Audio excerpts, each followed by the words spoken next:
Shalom Bapak Ibu, Saudara-saudari yang diberkati oleh Tuhan kita Yesus Kristus. Kembali lagi dalam program Sarapan Rohani STT Paulus Jakarta. Bersama saya Belsajar Apriwandi Tumanggor, mahasiswa semester 5. Pada pagi hari ini saya akan membagikan kebenaran firman Tuhan. Tetapi sebelum kita merenungkan kebenaran firman Tuhan, saya mengajak kita untuk berdoa.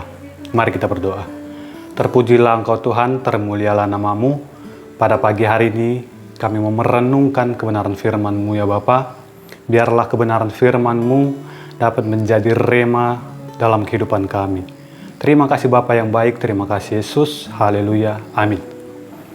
Bapak Ibu, saudara-saudari yang diberkati oleh Tuhan kita Yesus Kristus, pada pagi hari ini renungan yang akan memberkati kita terambil dalam Mazmur 26 ayat yang kedua. Mazmur 26 ayat yang kedua. Ujilah aku ya Tuhan, dan cobalah aku, selidikilah batinku dan hatiku. Saya akan memberikan tema untuk kita renungkan bersama-sama, yaitu Ujilah aku Tuhan.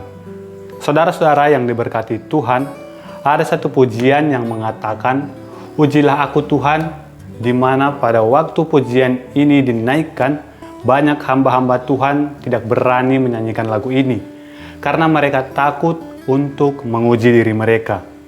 Tetapi Tuhan inginkan supaya kita seperti pemazmur Daud. Saudara, pada pagi hari ini saya ajak, ayo kita uji, kita cek semuanya. Kita cek jasmani kita, tetapi bukan itu saja yang penting. Terlebih lagi iman kita. Mari kita belajar menguji hati kita. Ada dua hal yang penting dan harus kita perhatikan sebelum Tuhan menguji kita. Yang pertama, hati. Kita bisa baca dalam Amsal 17 ayatnya yang ketiga. Kui adalah untuk melebur perak dan perapian untuk melebur emas. Tetapi Tuhanlah yang menguji hati. Yang pertama, uji hati kita. Lihat, kita boleh berpenampilan hebat dari luar, tetapi Tuhan uji adalah hati kita.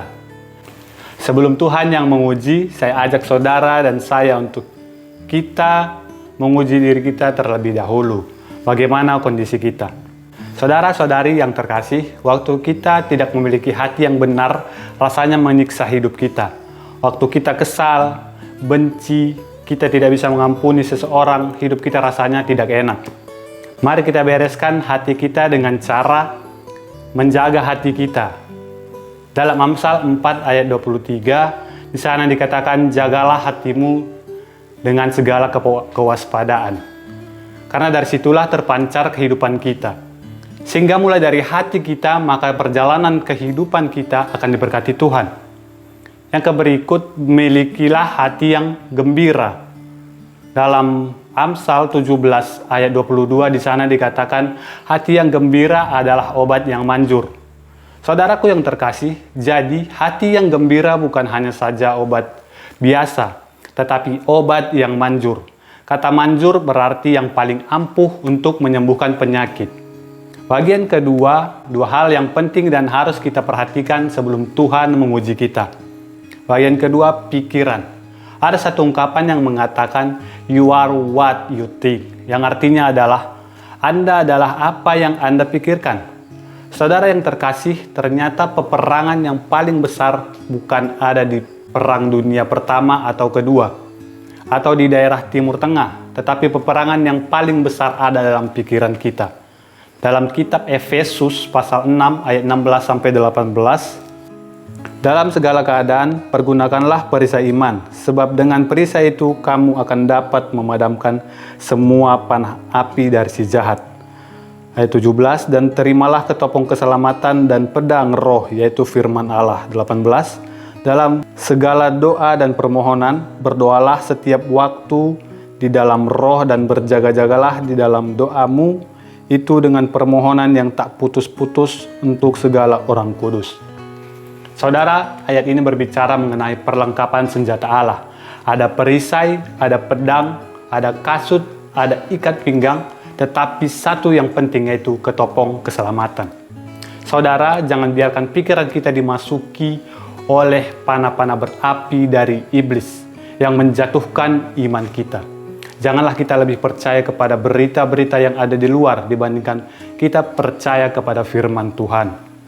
Berita di luar roh ketakutan, roh kecemasan, roh kekhawatiran, sementara kita jarang baca firman. Kita jarang memperkatakan firman Tuhan. Ayo saudara yang dikasihi Tuhan, waktu kita dimasuki pikiran-pikiran panah berapi dari si jahat, kita mulai memperkatakan firman Tuhan. Waktu Tuhan Yesus dicobai iblis, dia selalu katakan ada tertulis.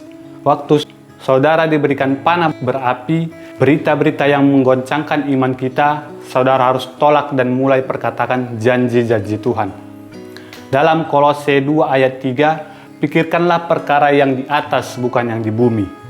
Mari saudara yang dikasihi Tuhan, jadi ada dua hal penting yang kita uji, yaitu hati dan pikiran kita. Lakukanlah ini semua dan percaya kita sanggup bersama Roh Kudus untuk menangkal pikiran-pikiran si jahat. Biarlah firman Tuhan memberkati kita semuanya. Amin.